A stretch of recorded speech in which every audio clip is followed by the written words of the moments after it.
Good morning, modern steaders. We've been getting a lot of questions lately about our pasture-raised pigs. So I thought today we'd take the time and we'd go over how we raise our pigs on pasture, the setup, and what are some of the things we are looking for. Let's go check on the pigs this morning. As you can see, they have plenty of apples to choose from. There is always plenty of free choice food for them here, whether it's between apples, our food scraps, our garden scraps, plenty of fresh greens. They have a big assortment to choose from.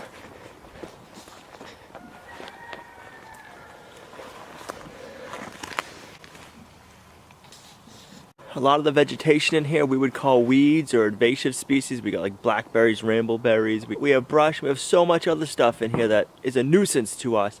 But realistically, when it comes down to it, a lot of it is herbs, and they're good and healthy for you. The pigs might not eat them all the time, but if they're not feeling well or if there's something wrong with them, they know what to go and eat. They know what they need instinctually. Like blackberry plants are very good and healthy for you, and they serve a lot of medicinal uses.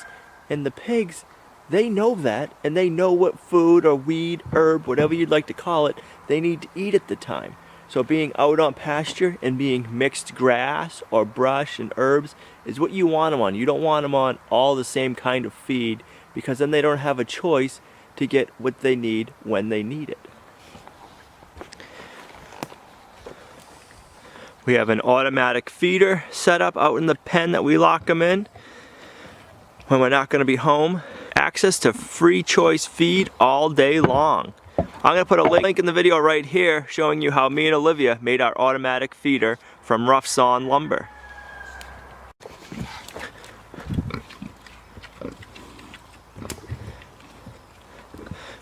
Not only do we have the automatic feeder, we have an automatic waterer. I built that last year using a 55-gallon food grade drum. I'll link that video here. Having an automatic waterer and feeder not only is great for the pigs, it saves me a lot of time throughout the day. I don't have to come out here and make sure they have water, because pigs are notorious for tipping over their water dishes, and if you give them a big bowl or pool, they're gonna swim in it and make a muddy mess. You're gonna be spending a lot of time cleaning it out. So the automatic water works awesome for them. We don't have running water out here, so I can't have a nipple hooked to a hose, so the 55-gallon drum works perfect. And same thing with the feeder. I don't have to lug feed to them a couple of times a day. I bring one 50-pound bag of grain out once a week, twice a week, and they have free choice to it. And they also get all the greens they want. The other good thing about the automatic feeder is it helps them get to their weight a lot quicker. We're looking for our pigs to get to around 250 pounds before we butcher them. That's going to take roughly around 6 months. Why we choose 250 pounds is once they start getting over that weight, they start putting on a lot more fat. And when you bring your pigs to a butcher, they charge you by hanging weight. And what that means is they're going to dispatch the pig, they're going to open it up, take out all the innards, and they're going to hang it, and they're going to weigh it. And you're going to get charged for that weight. But you're not going to get all that meat. After that, they're going to skin it, and they're going to take all the fat off, and then they're going to cut up the meat. So the skin and the fat that is thrown away, you just paid for all of that, and you don't get anything out of it. So if you can keep them around 250 pounds, that's the ideal weight for a pig before they start adding on a lot more fat versus meat after that. We make our pigs a pen inside of our electric fence pasture. We're not home on the homestead all the time. We're working or we're gone. We can lock them up in here, and I don't have to worry about a tree falling on the fence while I'm gone, or say a bear or a moose runs in and takes out the fence. So we lock them up in here. I have our pen made out of cattle panels with T-posts, and then I made a gate, and I have some 4x4 posts. And every time we move the pigs to a new area, which is only once for us, I'll move that. So whether we're doing 2 different kinds of pigs a year, I'll move that twice a year. If I'm just doing spring pigs, I'll just move it once in the springtime. I just put my 4x4 post in the ground and put a gate on it. The reason I like doing this is pigs like to push It's a very strong and durable gate, but this gives them something to push up against. If I had an electric fence here, they wouldn't push on it, and once the electric fence gate was open, they don't want to walk through it.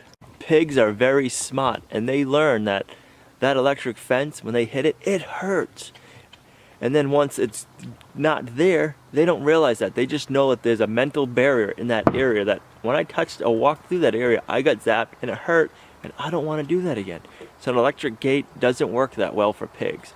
You're better off having a physical gate.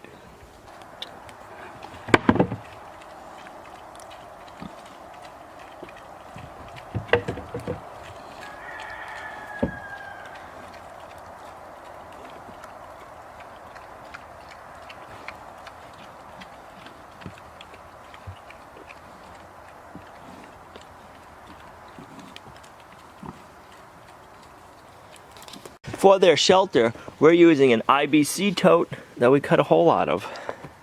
And it works great for them, especially when they're younger.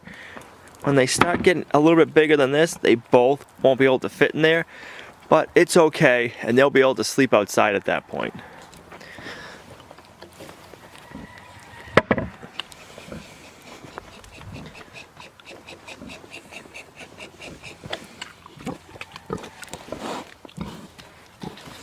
In yesterday's video, we brought wood chips in the pig pen. If you want to know why we did that, I'm going to put a link to that video right here. Up front, they've really been working this area well. You got to clear it up here. It's a lot more greener out here.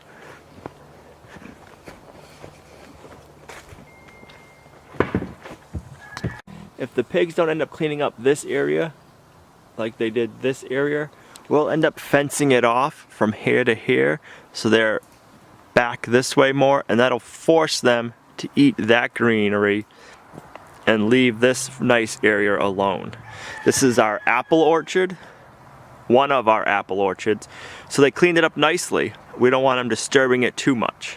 If the pigs end up disturbing the orchard area too much, that's our fault, and that's mismanagement. That means we didn't force them out and get them working in another area soon enough.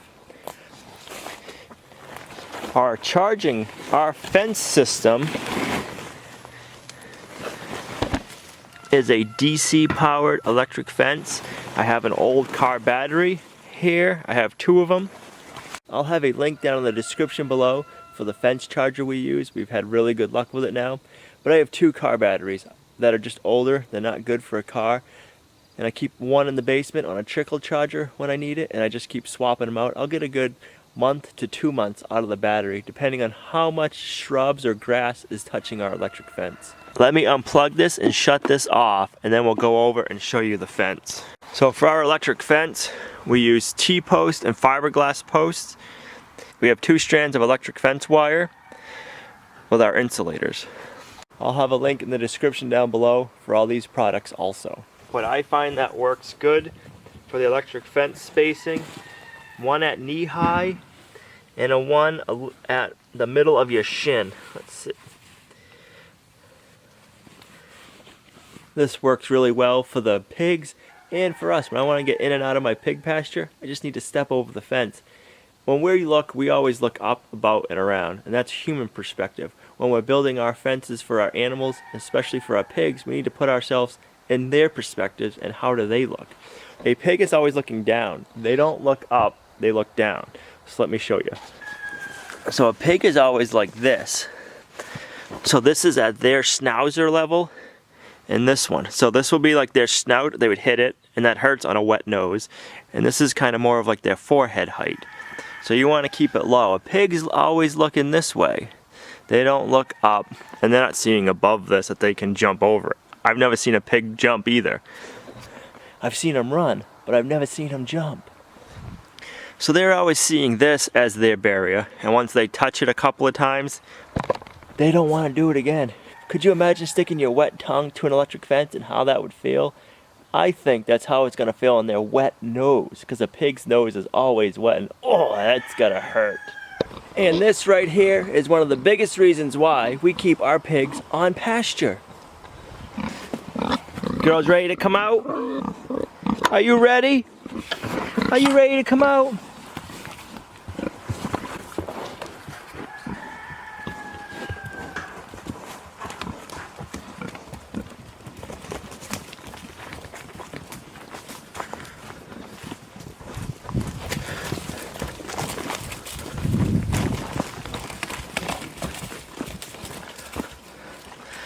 Now those are some happy pigs. Yes, you're a happy pig.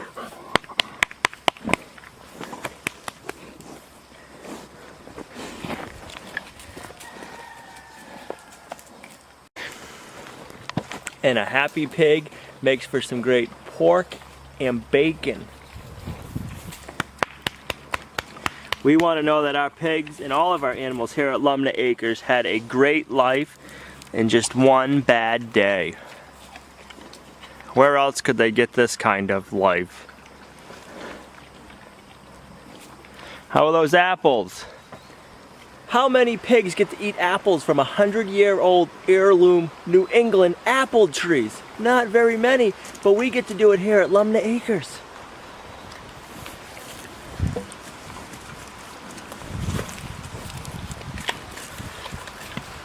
There's a few different ways you can figure out the weight of your pigs. One is you can put them on a scale. I don't know about you, but I don't have a scale big enough for that, and I don't know how good my pigs would want to stand still anyways. The other one you can do is you can measure them with a tape measure, then you can calculate it and you can figure out how much they weigh. We did this last year and it's pretty darn accurate. If you'd like to see that, leave it in the comments down below and we can make a video on that explaining to you how that all works. We hope you enjoyed today's video. If you did, make sure you give it a thumbs up, share it, it really helps the channel grow. We want to thank you for that. We're almost at 10,000 subscribers. We're getting close. And when we hit 10,000 subscribers, we're going to be doing 3 different giveaways. Thumbs up for that. And we'll see you right back here tomorrow at Lumna Acres, a guide to modern homesteading, self-sufficiency, and freedom. Bye.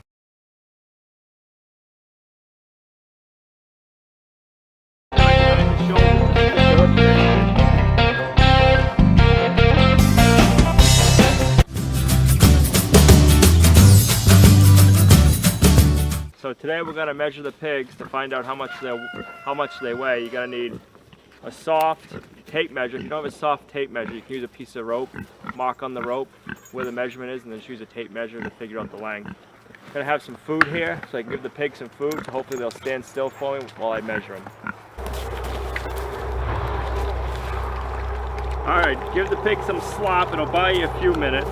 You want to measure right behind the shoulders. This is the girth measurement. She's 42 and a half. Then you want to go from where the middle of the ears are to the tail. And she is 47. So 42 and a half and 47. Let's see if we can get wattles here.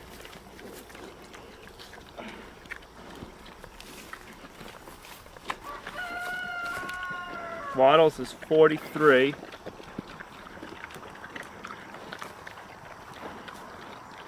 By 44. Alright guys, I've had a few people asking me about the pig water and how it's holding up, so I'm going to go ahead and give you a little quick update on it. So here's the pig water. We've been using it now for a few months. It's still holding up good. I haven't had to do any repairs or anything to it. The threads have held in nicely. It's not leaking anywhere. So as you can see, the pigs rub on it, pull on it, bite on it. But it's still holding up and working. They like it and it saves us from lugging water throughout the day. We give it a big thumbs up.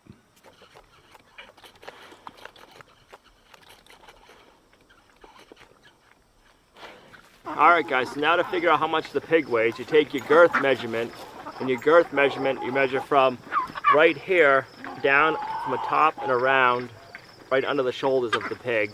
You take that measurement, times it, so mine was 43, so I'm going to do 43 times 43. Then you take the length measurement from the base of the tail to where their ears are.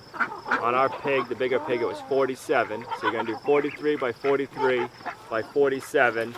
And then you divide that number by 400. And we came up with 212 pounds on our pig. So, and then a pig, after they're 4 months old, grows about average of 2 pounds a day. So if you want to figure out how long it's going to take for your pig to get to butcher weight, just go ahead and you figure out you want them around 250 to 275 pounds. So for us, we got about another 50 to 60 pounds to go, so that'll be around 25 to 30 days, say another month to go, and we can send our pigs off to get butchered.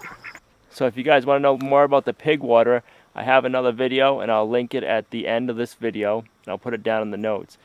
So thanks for watching guys, and we'll see you right back here next time at Lumna Acres.